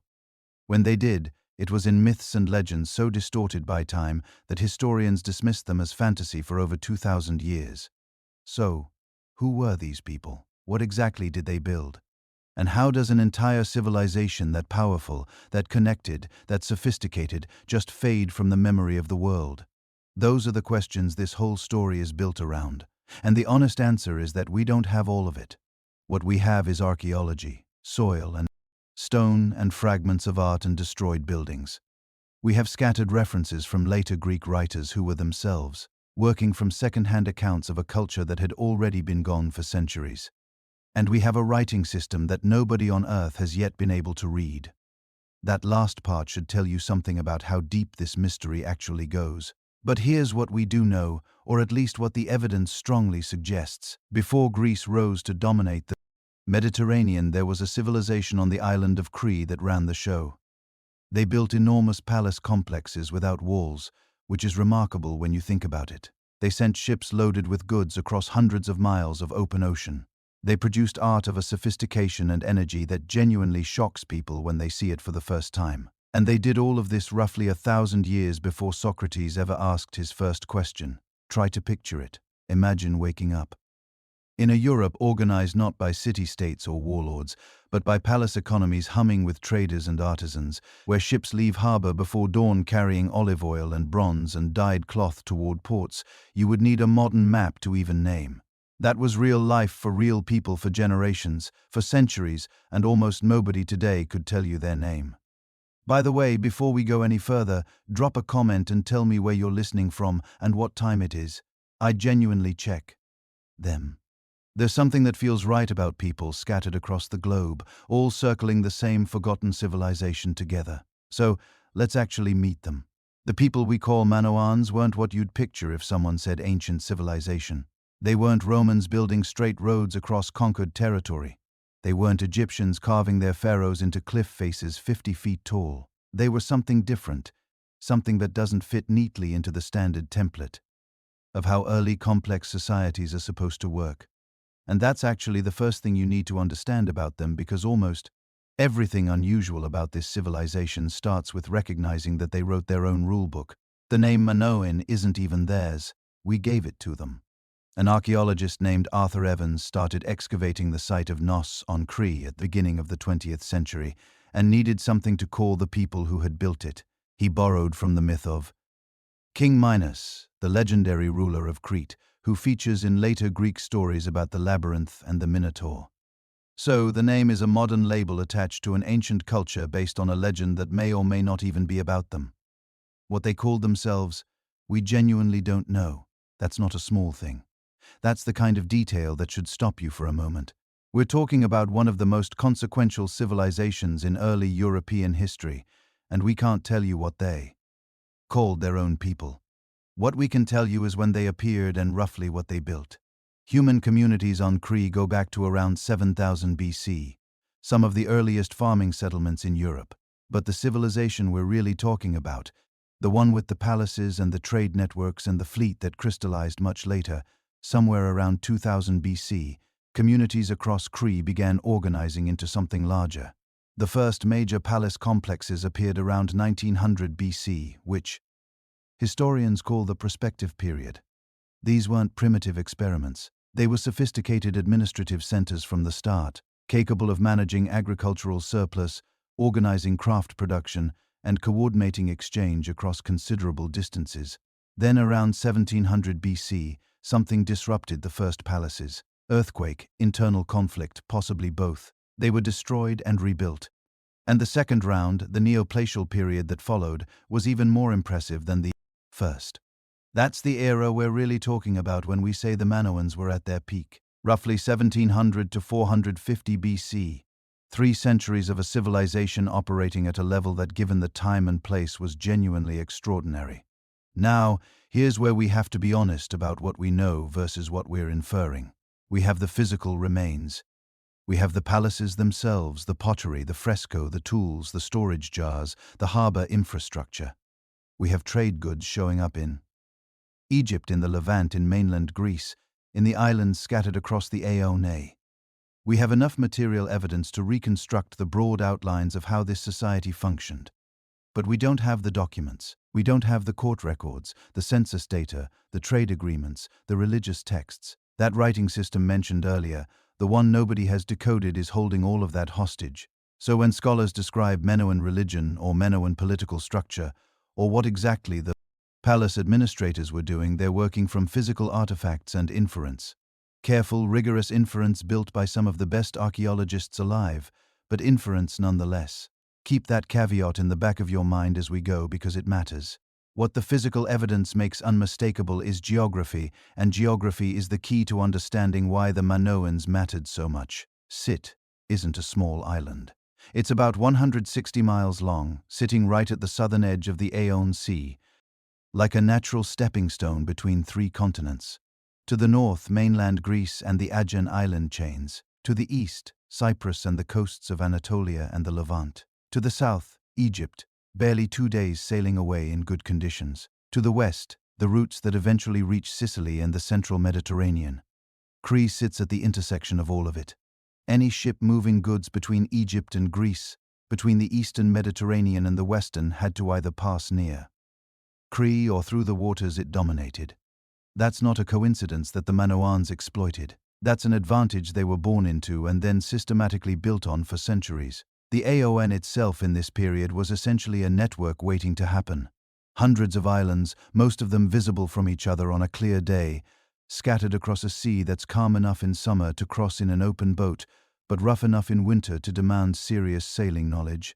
It's the kind of geography that rewards maritime expertise above almost everything else. The Minoans developed that expertise over generations, and once they had it, they had leverage. Not military leverage in the way we usually think of it, something subtler and in some ways more durable. Economic leverage, cultural leverage, the leverage of being the people who knew the routes, controlled the goods, and understood the connections better than anyone else operating in that world. That word ruled in the way we're using it here needs unpacking. When we say the Minoans ruled Europe before Greece, we don't mean they had governors in every province and legions marching to enforce tax collection. That's a Roman picture, and this isn't Rome. What the evidence suggests is something more like a center of gravity, a civilization so economically central and culturally influential that its reach was felt across the entire Aegean and well beyond. Not because it conquered its neighbors, but because its neighbors organized their economies around it. Trade on Minoan terms, adopted Minoan artistic styles. Looked to Cree for the luxury goods that signaled status and sophistication. That kind of dominance is harder to see in the archaeological record than a military conquest. But it's also often more total. You can resist an army. It's harder to resist being the thing everyone wants to be connected to. And then, it ended. Or rather, it didn't just end. It was succeeded, absorbed, and then almost entirely forgotten in a way that seems almost designed. Later cultures moved into the space the Manoans had occupied.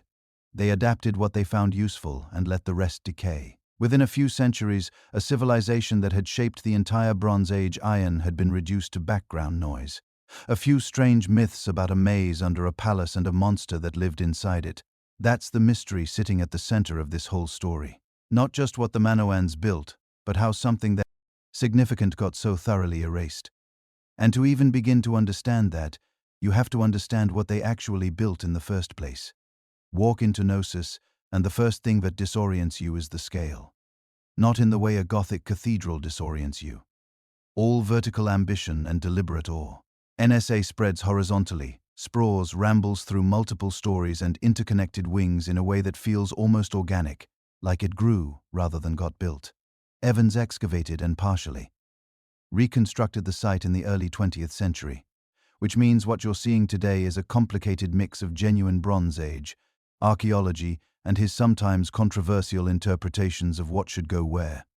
But even stripped of the reconstructions, even looking at just the foundations and the lower courses of wall that survived intact, the complexity is unmistakable. This wasn't a house that got larger. It was a machine for running a civilization, and Nos wasn't alone. Across Cree 4. Major palace complexes emerged during the Neopalatial period. Nos in the north, Fistos in the south, Malia on the northern coast, roughly midway, and Zakros at the far eastern tip of the island. Each one occupied a strategically significant location relative to the sea and to the agricultural land surrounding it. Each one was built around a large central courtyard oriented north to south, roughly the same proportions at every site. Whether that shared orientation reflects a common cosmological idea, a practical convention, or something else entirely is one of those questions that remains genuinely open. But the consistency across 4 separate sites suggests it wasn't accidental. The central courtyard wasn't just an open space.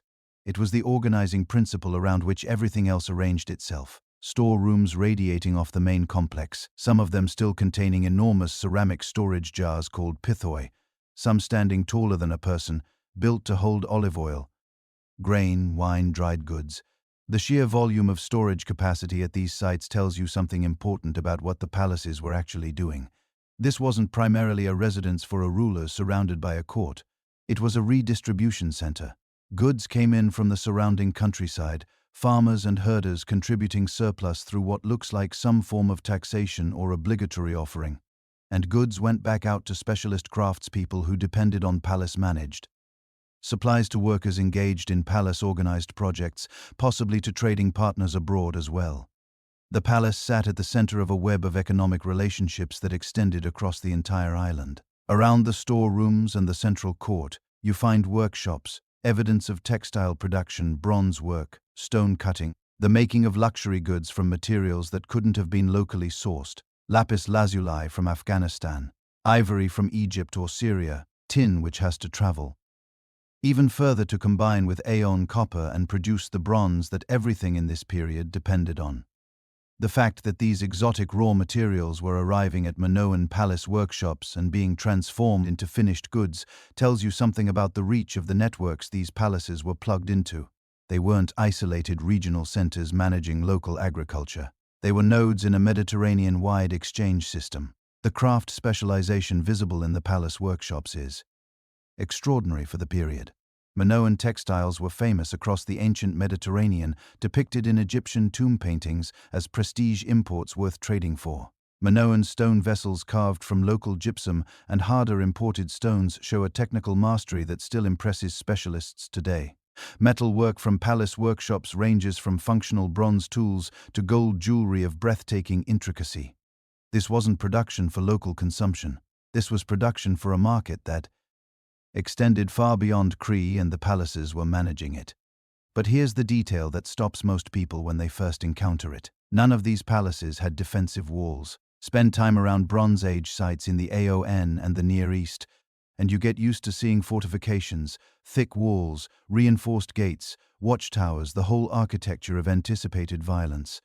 It's almost a given. But the Minoan palaces are open. No walls surrounding them, no obvious defensive architecture, no.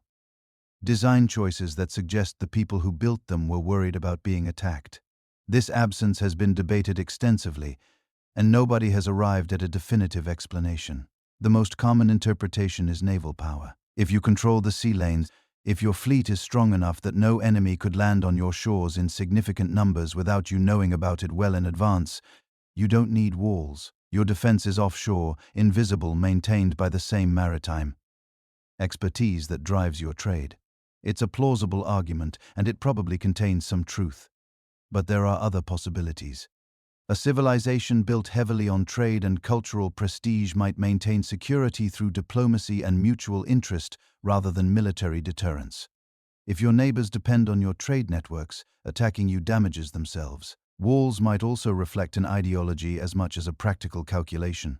A palace that opens itself to the surrounding community, rather than fortifying against it, is making a statement about how it understands its own relationship to that community.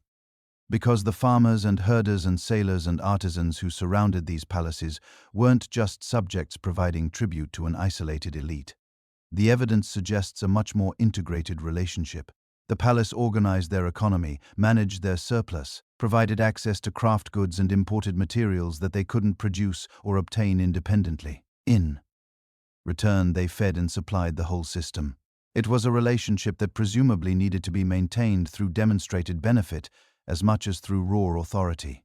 Whether that relationship was always equitable, or whether the people on the agricultural end of the arrangement would have described it as fair, is another of those questions the archaeology can't fully answer. But the physical openness of the palaces, their lack of walls, their position within rather than above their surrounding landscapes suggests something different from the heavily militarized palace cultures you find elsewhere in the Bronze Age world.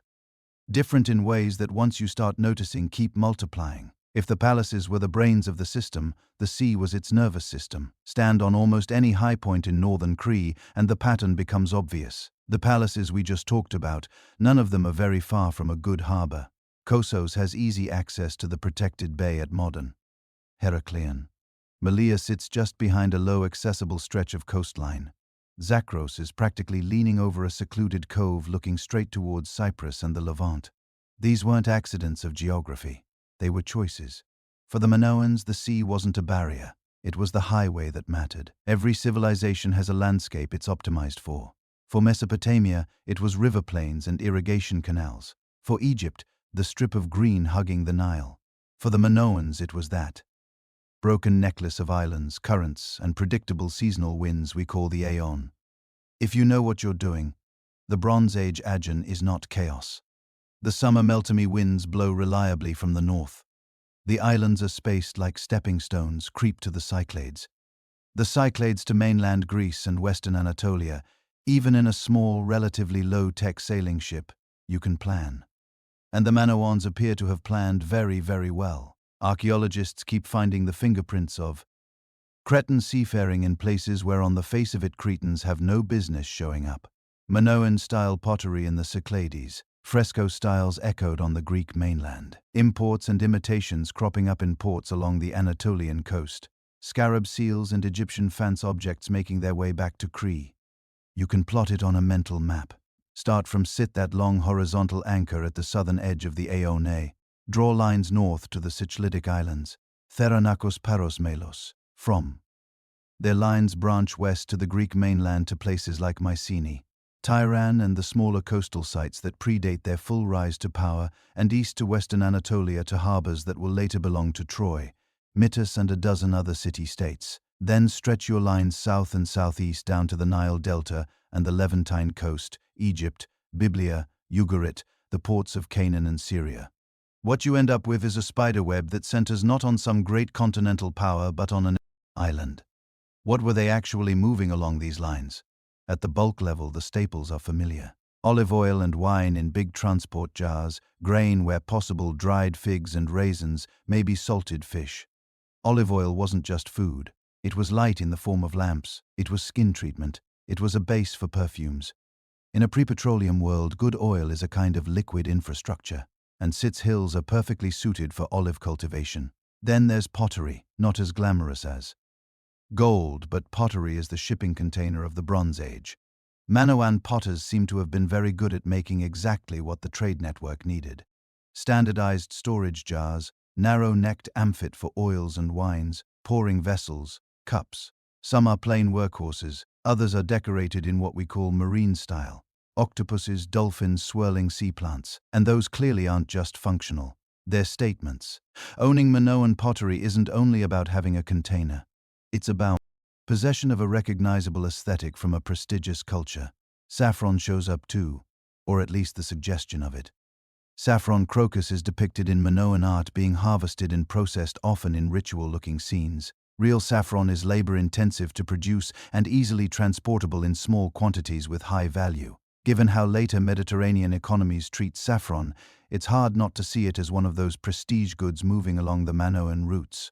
And then metals. Cree has copper sources but no local tin worth mentioning.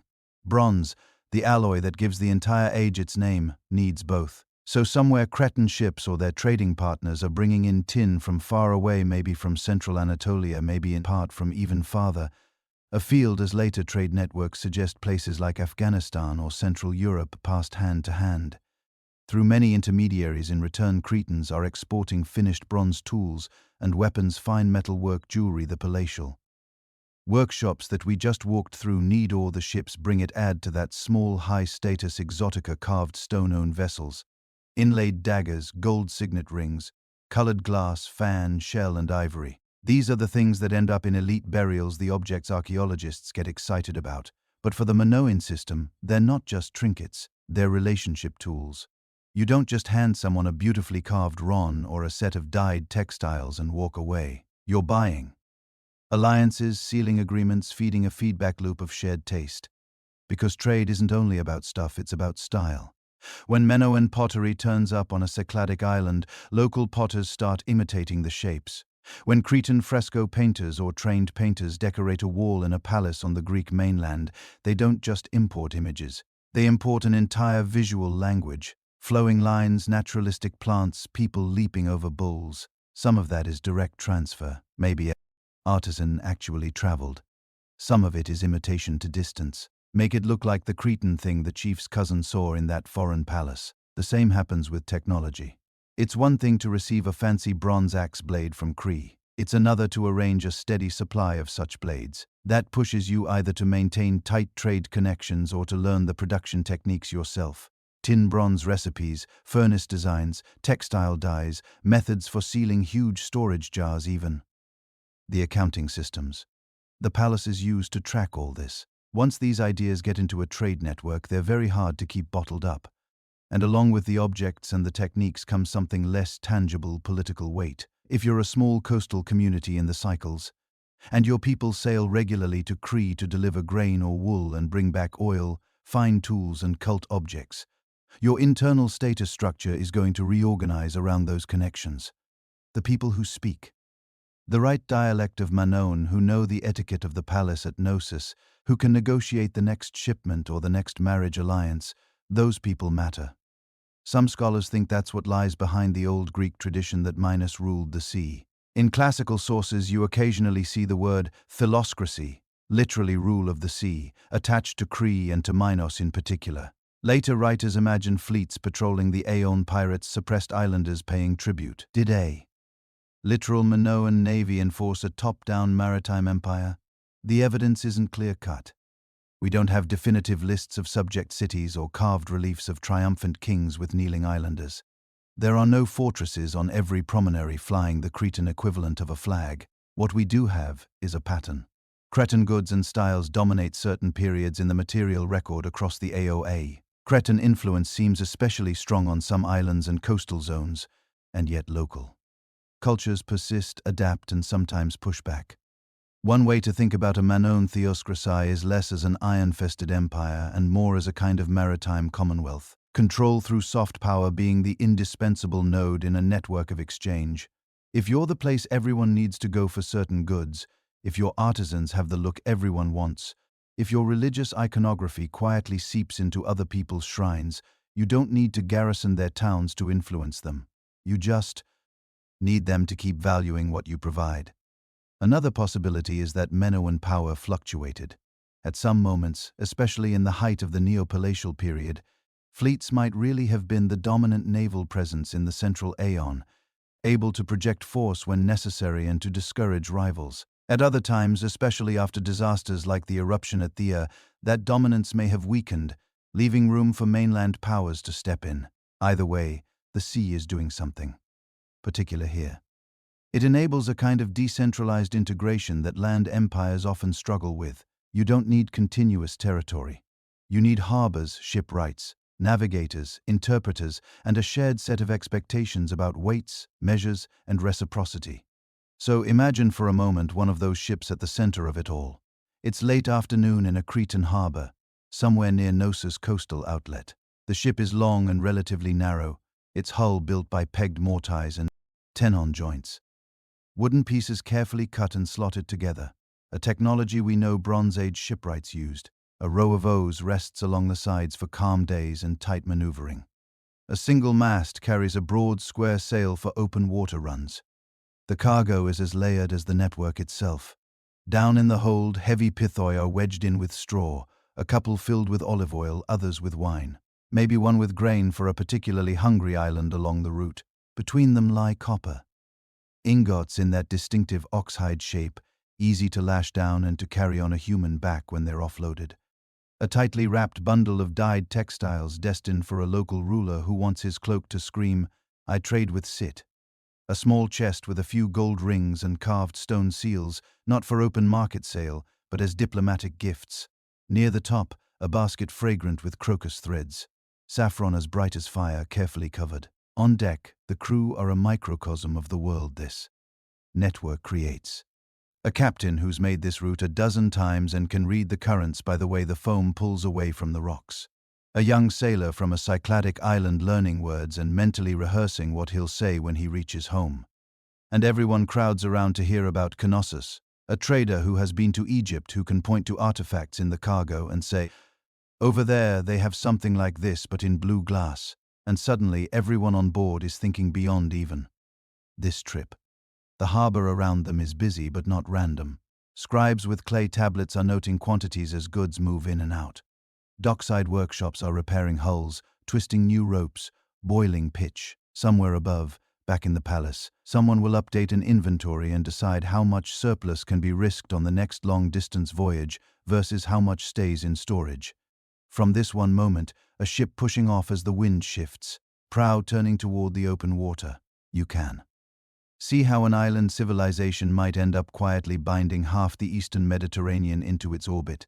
Not with walls, with roots, with relationships, with a network woven across the sea so tightly that for a few centuries it feels less like separate coasts and more like different neighborhoods in the same extended world. And that network doesn't just move things, it moves ideas, images, and rituals, which is where the Manoans become even stranger. Because when you look at what they choose to decorate their palaces with, what they seem to celebrate and ritualize, you start to realize that their entire way of imagining power and the sacred may have been very different from the kingdoms around them. Walk into a Minoan palace in your mind and strip away the dust and missing pieces. The first thing that hits you isn't statues of kings or lines of soldiers. It's color, motion, and a very specific set of obsessions. The walls are alive with fresco, young people in flounced skirts and loincloths, hair streaming, leaping over bulls the size of small cars. Processions of figures carrying vessels, leis, branches, dolphins swimming across blue bands that might be water, might be some symbolic boundary. On pottery and carved seal stones, the same world repeats in miniature. Spirals, waves, plants, animals, human bodies captured in mid-gesture. This isn't decorative wallpaper, it's a visual system. And when you line up enough pieces from enough sites, patterns start to emerge. Take the palaces. In places like Knos, Phistos, Zakros, the best rooms aren't filled with scenes of kings on thrones dominating their enemies. You get processions, rituals, feasts, dances. Even when there is a throne, like the famous stone seat at Knossos, the surrounding fresco show griffins, plants, perhaps goddesses. The human figure, when it appears, is usually participating in some kind of performance or offering, not radiating solitary military glory. It looks like a society where status is staged as participation in shared spectacle, not as one man towering over everyone else. That carries over into the small stuff. Clay cups with elegant, almost careless curves, storage jars painted with ivy, octopuses, reeds bending in the current, tiny gold rings engraved with scenes so detailed you need magnification to appreciate them. A woman standing on a peak with a shrine and sacred tree. A group approaching a building with horns on its roof. Someone human or divine receiving an offering. Seal stones used to mark ownership, and authorized transactions are particularly revealing.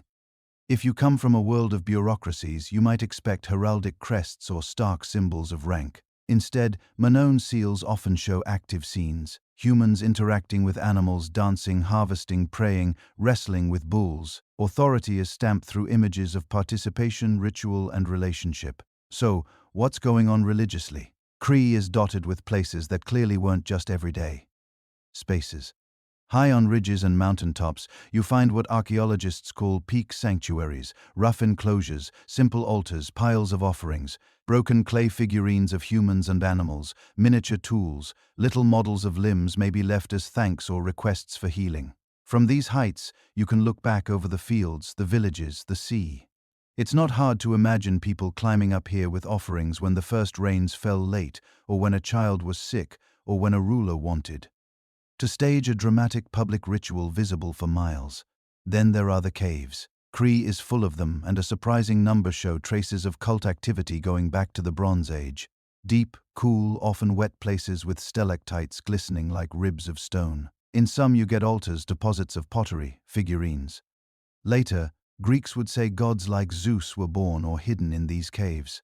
But the cult goes back before those stories. Peaks above, caves below, a vertical sacred landscape that frames daily life between sky and underworld. In the middle of this, the palaces themselves act like ritual machines. Central courts almost certainly hosted big public ceremonies. Processions emerging from side rooms, dancers crossing the space, animals led in, maybe even bulling events or something akin to them. Side shrines and pillar crypts, small rooms with central pillars marked by incense signs sprinkled with offerings suggest more restricted rites, maybe for specific groups or officials. What's striking is that many of these religious spaces are embedded in the very architecture where administration happens. Storage magazines with religious symbols scratched into the walls. Doorways marked by horns of consecration. Pairs of stylized stone horns set up like a frame. Ritual isn't off in some distant temple district. It's threaded through the spaces where you weigh grain and tally oil. Which brings us to the recurring motifs that almost define Minoan culture. Bulls first. They're everywhere in fresco on seals as Ritter. Those carved stone or ceramic pouring vessels shaped like bullheads. The famous bulloping scenes show acrobats vaulting over a charging animal, hands on the back, bodies in impossible arcs.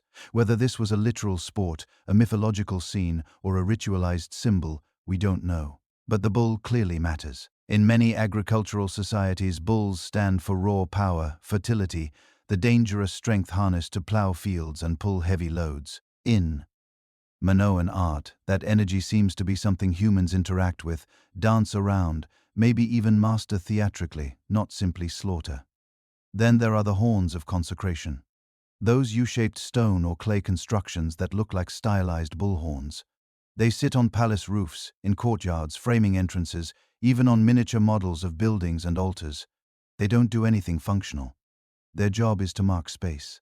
Put horns on a roof and you're saying, this building participates in the sacred.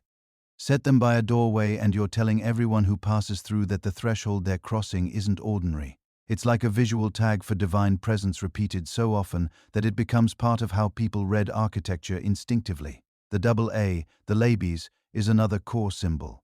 We see it carved into pillars, painted on walls, engraved on tiny gold sheets, even cast in bronze as offerings. It's often depicted too large to be a practical tool. It feels more emblem than weapon. Later Greeks associated double axes with sacrifice and with female divinities in Anatolia and the Aeon.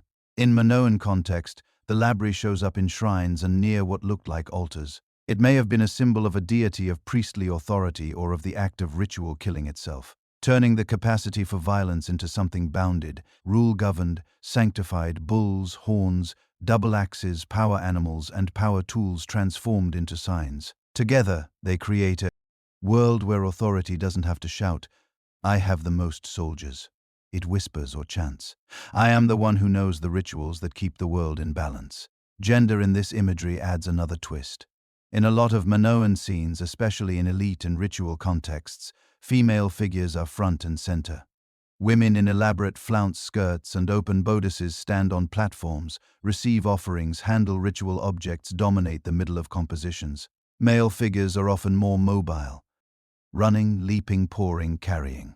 Some scholars, especially in the 20th century, took this to mean Minoan society was a kind of matriarchy with powerful priestesses or a supreme mother goddess at its core. Others cautioned that we might simply be seeing idealized images, ritual roles, not a census of who actually held power.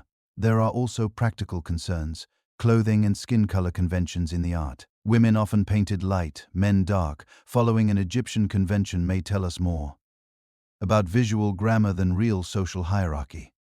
What does seem reasonable is to say that femininity, fertility, and the human capacity to mediate between nature and the divine were visually important. Whether that translated into women dominating political decisions, we just don't know.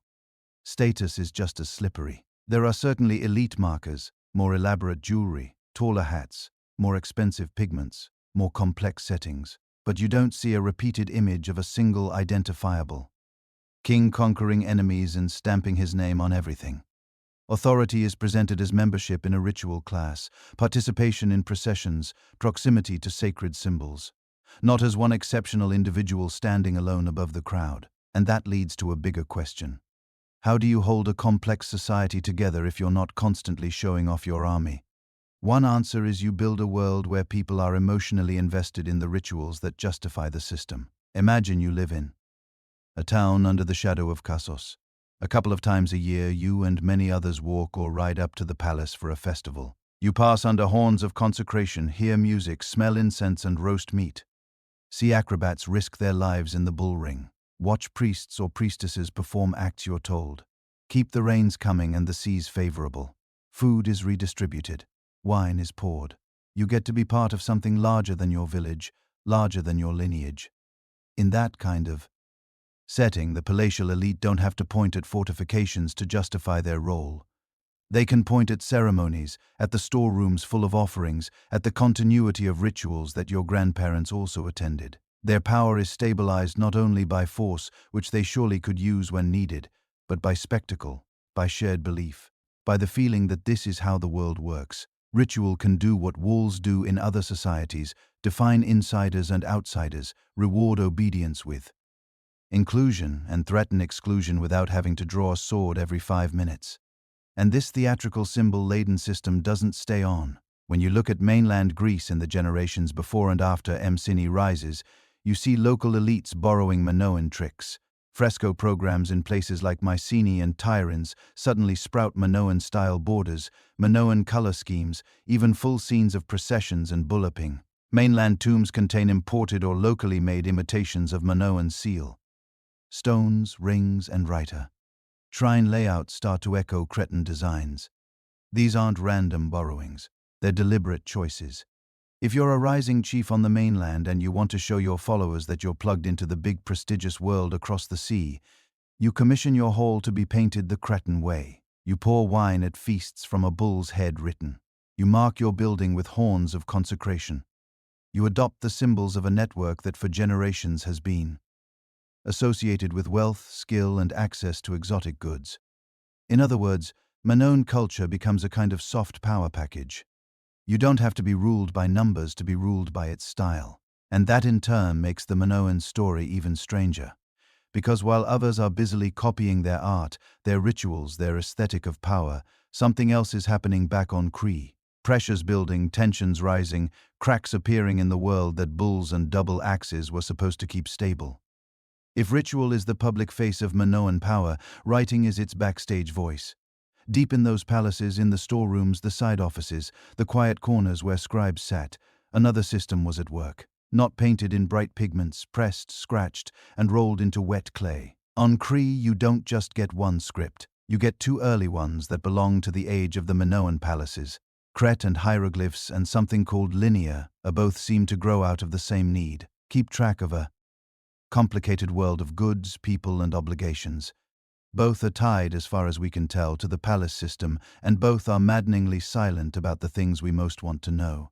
Cret and hieroglyphs show up first. The name makes them sound like they're related to Egyptian, but hieroglyph here basically just means little pictures. They appear on seal stones and clay documents from early palace sites, especially in Central and Eastern. You see tiny images, human figures, animals, tools, plants, abstract shapes. Some are clearly used like signs in a script. Others might be decorative or symbolic. Sometimes they're carved into stone seals that officials use to stamp clay nodules attached to containers or doors. Sometimes they're impressed one by one into little clay bars and labels. It looks like an early experiment in turning symbols into a system. The seals carry not just pretty images but bureaucratic authority. Stamp this storage jar with this combination of signs and everyone knows whose domain it belongs to, what kind of transaction it represents, maybe even which office processed it. Then around the time the big neo-political centers bloom, Konos, Visto, Malia, Zakros, another script appears. Linear A, where Cretan hieroglyphs are pictorial and dense, Linear A is stripped down, made of clean, simple strokes, hence the name linear. The signs are arranged in lines left to right on flattened pieces of clay. When archaeologists started finding these tablets in palace ruins lined up in shelves or scattered on floors, dirt-baked by ancient fires, it changed the way people thought about Minoan society. Because whatever else you can say about a culture, if it's producing hundreds and hundreds of clay tablets, ceilings, and labels covered in standardized signs, it has a bureaucracy. The tablets themselves are almost comically unglamorous. No hymns, no myths, no royal autobiographies. What survives are the boring bits that happen to be fireproof. You get short formulaic entries, a heading sign or two, then sequences of numbers next to words written in Linear A. The numbers we can read, the signs that mean 10, 100, specific fractions, tally marks across different sites. The structure repeats at FTOs. A tablet might list a place sign, a sign that probably labels a commodity, then numbers. At Haka Triada, rows of entries track deliveries of grain or oil or textiles. At Gnosis, clay nodules, small lumps attached to bundles, jars, doors, bare. Impressions of seal stones and quick scribbles in Linear A like ancient barcodes. Taken together, this archive, although fragmentary, paints a picture. Minoan palaces weren't just pretty ritual machines. They were clearing houses. They took in goods from surrounding territories. Grain, oil, wool, raw materials, crafted items. They stored, processed, repackaged, and sent them back out. They tracked who owed what, who received what came from which district, maybe even what was destined for foreign partners. You don't get that kind of system without a cadre of trained scribes, without standard measures, without some shared understanding of how information should be recorded and retrieved. We can see the skeleton of this administrative beast, but its thoughts, its inner language remain out of reach. Because we still can't actually read Linear A, we can transcribe it. We can label the signs. We can talk about sign A301 or A08. In many cases, we can guess that the structure is similar to Linear B, the later script used by the minions on the mainland and at Gnosis after they take over. And that similarity is part of the TEs. When Linear B tablets were first discovered, they look like Linear's cousin. Same basic sign shapes, same line-based writing, many overlaps. For decades, nobody could read either. Then in the 1950s, Michael Ventris and others cracked Linear B. The key revelation, it wasn't some exotic lost tongue. It was an early form of Greek. Once you know a script writes Greek, you can test phonetic values for signs. Look for familiar place names, common words. Suddenly, the Mycenaean archives open up. They tell you about wax as king and loss, about chariot wheels and bronze and slave girls and perfumed oil. You can map out the structure of a palace economy, the ranks of officials, the distribution of land. With Linear A, people tried the same trick. If Linear B is Greek, maybe Linear A is just an older form of Greek, written with mostly the same signs. It doesn't work. Apply the Linear B sound values to Linear A and you get strings of syllables that don't match Greek words. A few place names seem to carry over, which makes sense if the MC was DIANS borrowed Older Crete. And toponyms, but most of the language underneath refuses to resolve into anything familiar. The current consensus is cautious. Linear A uses many of the same or similar signs as Linear B, probably with related phonetic values, but it's writing a different language, one we don't otherwise have. That's the core of the problem. Decipherment needs anchors. Ideally, you want a known language written in an unknown script, or an unknown language written in a known script, or best of all, a bilingual inscription. The Rosetta Stone scenario. With Linear A, we have an unknown language written in a partially known script with no bilingual help. The documents are short. They're mostly administrative. Many words are probably personal names, place names, or technical terms that wouldn't have exact matches elsewhere, even if we knew the language family. So scholars do what they can. They compare sign frequencies. They identify recurring sequences that probably mean things like total or dedication, or for the god. They use context. If a sign sequence appears on multiple tablets next to varying numbers but in a fixed column, maybe it's a commodity: grain, wine, wool. If a word shows up mostly in what look like offering lists, maybe it's a deity or a ritual term. Over time, a hazy picture emerges of Manon accounting formulas, maybe even of a few cultic words, but the real meaning remains mostly hypothetical. And the bigger question, what language is actually being written, is still open. Some researchers argue that the underlying language might belong to an early family we know from Anatolia or the Near East, related in some distant way to Luwian or Hattic or something even older. Others suggest a link to later Greek place name elements we see scattered across the Aon. Hints of a vanished tongue underlying Greek toponyms. There are theories tying it to Semitic languages, to Indo-European outliers, to totally isolated lineages that left no descendants. Every proposal has problems. Sound correspondences don't quite line up. Grammar has to be partly imagined. The tiny corpus makes it possible to build elaborate models that can't be decisively falsified. So the honest answer is we don't know what the Minoans called themselves. We don't know what they called their gods, their rituals, their own island. We can see the marks of their language, but we can't hear its voice. Compare that to the Linear B world. Once Linear B was cracked, Mienian palaces stopped being ghostly. Suddenly you can read lists of tripods with handles, women workers from numbers, bronze given to the smiths of such and such place. You see that they had word forms recognizably ancestral to classical Greek. Potter for Potna, lady, a powerful goddess figure. Cassiu for Basileus, originally more like chief than later king. You can trace how they organize their territories into districts, how they track flocks, how they use specific terms for officials and specialists. You get a feel for their preoccupations: warge gear, chariots, male elites, land holdings. With Mono and Linear A, the structure of the documents looks kind of similar. Headings, lists, totals, maybe temple inventories, maybe rations, maybe offerings, but without knowing what the words actually mean, we can't say whether the Paliel elite were calling themselves something like king or steward or high priest. We can't read their prayers, if any, survive. We can't see their own conceptual world, only the shadows it throws on accounts. That's where the stakes come in. When a civilization's writing is unreadable, it's as if we're looking at it through soundproof glass. We can reconstruct the architecture, the pottery, the trade routes. We can admire the art and imagine the rituals, but the people themselves, the stories, arguments, metaphors, jokes, laws stay locked away. For Mono and Cree, that lock is particularly frustrating because the scripts are right there, sitting in museums, in drawers, on shelves. We can count how many sheep some official recorded on a given day 3,600 years ago. We can hold the tablet in our hand. We just can't understand the words he used to do it. And that makes it much easier historically for someone else's story to overwrite yours. By the time writing returns to Cree in a form we can read with Linear B under my control, the language of the tablets is Greek.